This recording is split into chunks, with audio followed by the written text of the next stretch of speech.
it's really helped my relationship with my parents. It really shows them that I'm really, well, not really mature. I'm not entirely mature, but I'm mature enough to do my own thing.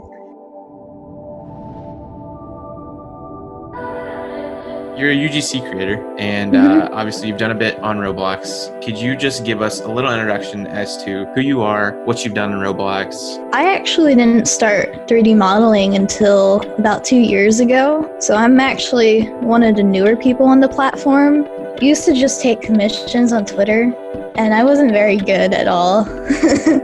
I used to make like really bad models.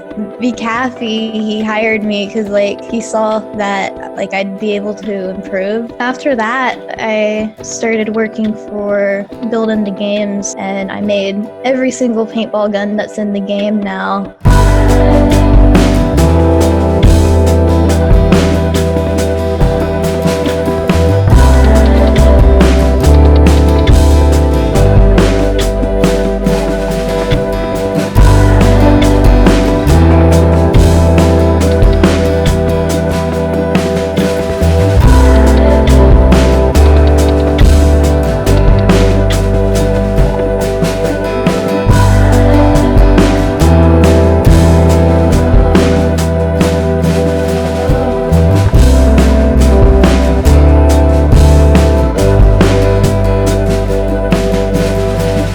From December till February, I was just doing my own thing. I wasn't really making much money. But then Night Galadeld, he messaged me on Discord, and he was like, hey, can you check your dev forums? We have an opportunity for you. And he said, hey, you know, we're going to invite you to the UGC program. And I was like, wow, this is really amazing, because I wasn't really trying to get into it. I wasn't really asking to get into it. I mean, I made a few posts saying like, oh yeah, I can make hats, but I just never really fully pursued it. It wasn't really planned. Usually with everything I've done, it's been pretty planned. As soon as I graduated, I was like, okay, I'm gonna learn a skill. I'm gonna learn how to 3D model, and I'm gonna make this my job. When I was working for Dungeon Quest and Big Paintball, I always had a like Roblox stylized style, and I felt like that would become really handy with UGC because we have limits. So this is something that, you know, I'm personally interested in as well.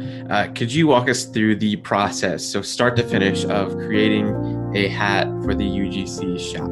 I look at the catalog and I see, well, what's doing good right now? And I go on Google and Pinterest and a whole bunch of other websites to see like what I could do. And then after I find my reference, I just go ahead and I make it. And I go in my Discord and I ask for feedback from my fans, and they usually give me pretty good feedback with my hats. My trendy hats, that was actually something I didn't think would blow up. The people on my Discord were like, hey, you know, you should do this because I see a lot of people are making these hats. And I made it so it could fit hair, which was something that was different about mine. Yeah, talk about the limitations of the UGC platform. So you talked about a lot of people don't realize, a lot of 3D modelers don't realize that there's limitations that you guys have. Can you talk about some of those that you face, and how do you get around that? The thing is, a lot of 3D modelers who are new or come from off-platform, they don't necessarily understand that lower poly is better for Roblox. So people will go and make a hat, a weapon or something with 10K triangles, and then they wonder why their game is lagging for people on mobile. Before I started 3D modeling, I really heavily researched optimization and how that works to just micro-optimize everything. With Preston, his games that he works on, like that's why they run so well for mobile and Xbox, is because I really put a lot of time and effort into learning like how to optimize and what I'm supposed to do for that. So that really came in handy with UGC, because a lot of people find it hard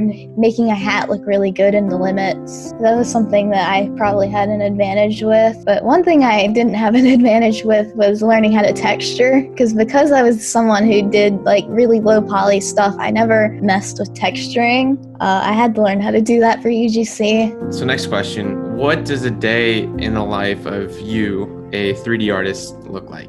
Oh man, it's not that exciting actually. Sometimes I do my morning routine, sometimes I don't. Some mornings I'll sit there for a few hours just looking for references. I only work twice a week because since I've been in UGC, I've been wanting to take time to relax because for about a year I did commissions every single day, taking no breaks, and it was so tiring. If anything, everyone should have like a couple days where they just relax, because I notice people get burned out really easily if they work every day. I mean, I did that and I did not want to 3D model anymore. How has your life changed since starting with UGC?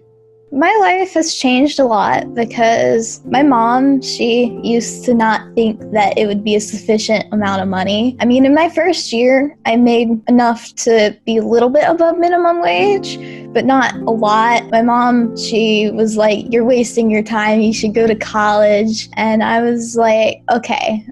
How about if I make a certain amount of money by X amount of time? How about I will just choose what I want to do? And like, I'll prove to you that this is a sufficient way to make money and that it's something that I'm really passionate about. I feel like it's really helped my relationship with my parents. It really shows them that I'm really, well, not really mature. I'm not entirely mature, but I'm mature enough to do my own thing. So I guess that means you're financially supported by virtual hats on the internet. Yeah, I wasn't even 3D modeling 2 years ago, so if I told myself 2 years ago, you're going to be making a living off of Roblox, I would have been like, huh? What? That's crazy. So if you could describe your story up until this point with just 2 words, from when you started Roblox to now, what would they be and why? I would probably describe it as just unexpected. There have been a lot of people in the community who have been in the community for many years. I feel like I just got lucky with how quickly and exponentially I grew as an artist and where I am in the community. Because the thing is, like, I mean, just in the first 7 months, I was already working for a front page game, which is absolutely crazy, unexpected. I did not know Vinny would be messaging me that day he did. So what are some challenges or roadblocks you faced along the way from really starting out with 3D modeling to really where you are now? I think maybe getting yourself out there, like the very first couple hundred followers on Twitter. I feel like to do that, you have to post every single day, work every single day. And I mean, that's what I did. And I did commissions every single day for almost a year to try and get seen on Twitter. Unfortunately, in September, my Twitter account got suspended because they were like, "Oh, you're a bot. We think you're a bot because you made an alt account and you kept changing the picture." My main account got suspended for evasion of suspension. I was like, oh my God, I have to restart. I guess that was like one of the worst things that's happened to me, because I had to rebuild my audience, because by then I wasn't working for Dungeon Quest anymore, so that audience, they didn't want to follow me anymore because they knew I wasn't working with them. So I was like, oh man, what am I gonna do now? I didn't really like all the attention, but I also liked having Twitter followers, which conflicted with what I wanted. I didn't like people bothering me because I work for someone or because I am friends with someone. I also don't really like the attention that you get being like someone who's a public figure, because everyone in the UGC program is technically a public figure now. A lot of people bother us, a lot of people trying to become friends with us because, you know, we are technically representing the company, because UGC is a pretty big thing. I mean, it's just like the front page games, you know, those people represent the company.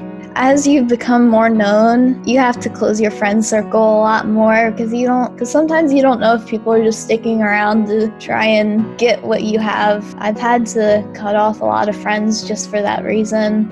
So this is an audience question we had for you. This is from Next Bright. As part of UGC, what are some challenges that you face when you were designing hats and other items? So a common issue is actually one thing about the UGC people, everyone. We all have very alike minds. So we all have ideas that are actually the same as other people, and we run into issues where we're like, okay, well, who came up with the idea first? Who did it? Oh, well, are both just gonna do it now? And you can see how that's kind of conflicting because, if one does well, the other's not going to do well because, it's the same hat. If someone already has it, they're not going to get the other one. It kind of sucks, but at the same time, it's a competitive market, and I feel like that's what some people seem to forget. And I understand why people get so upset when, someone's like, oh, I'm going to make this hat. Oh, but I already made this hat. And they're like, oh, I didn't know, but I'm still going to make it anyways. So if you ever suffer from burnout, which most creators suffer from burnout, what do you do or recommend to do to overcome that burnout? I don't really know if this would apply to everyone because I'm fortunate enough to only have to work 2 to 3 days a week. But maybe for people who have to work on all the weekdays, just really take time and relax on the weekends or any free time you have and play games and do a hobby, do something fun. I have guitar, I have painting and stuff when I don't want to be on the computer, because being on the computer 24/7 is definitely not healthy. When your job's on the computer and it's sitting in front of the computer, you can be there for up to 12 hours a day without even realizing it. I don't really know if it's good advice, but it works for me.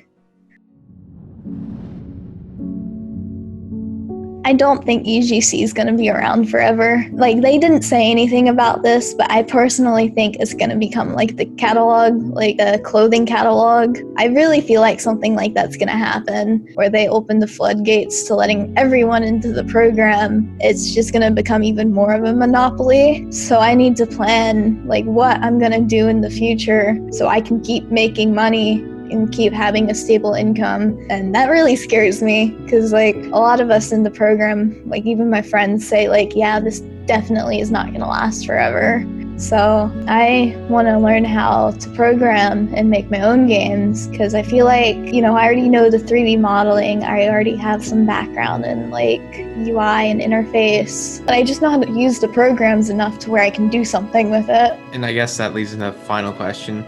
What advice do you have for the audience? And an optional question would be, what advice do you have for someone looking to get into the UGC program? If you have a skill that you want to learn, don't stop till you learn that skill. You want to be someone who, the top person in UGC, you want to be that person. Well, you can't say, okay, maybe I can get close. No, you got to say, no, I am going to be the top person, because that's the only way to keep yourself motivated. If you see yourself in that spot, you're going to get there eventually. It doesn't matter how long it takes, but you will get there. And as for people who are wanting to get into UGC, it's really good to have a Twitter and to post pictures of your models with hashtag Roblox UGC. We do see those posts. That Discord, it has a feed that shows all the UGC concept people, and we do see it. We can recommend people. We're not the people who decides who gets into the program, but we can definitely nudge Roblox staff the right way to find people who would be really awesome for the program.